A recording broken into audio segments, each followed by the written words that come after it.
Guys, welcome back to my channel Bini Times. నాకు ఒక message వచ్చింది. న్యూజిలాండ్కి టూరిస్ట్ వీసా మీద వచ్చి అక్కడ జాబ్ ఫైండ్ అవుట్ చేసుకుని దాన్ని వర్క్ వీసాగా కన్వర్ట్ చేసుకుని న్యూజిలాండ్లో సెటిల్ అవ్వడానికి అవుతుందా అని. సో నేను చెప్పేది ఏంటంటే ప్యూర్ ఫ్యాక్ట్స్ అండి. It's 99% impossible.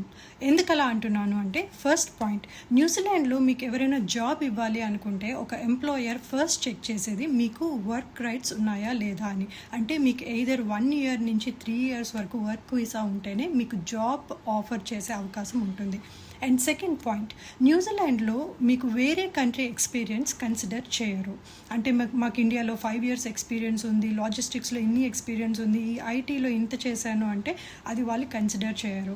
మీకు న్యూజిలాండ్లో లోకల్ ఎక్స్పీరియన్స్ ఎన్ని ఇయర్స్ ఉంది అనేది చూస్తారు. సో వాళ్ళకే ఫస్ట్ ప్రిఫరెన్స్ ఇస్తారు.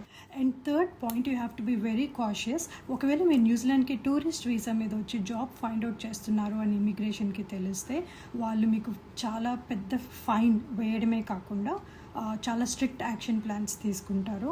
So you have to be very careful with. ఇలాంటి మరిన్ని వీడియోస్ కోసం ఫాలో మై ఛానల్.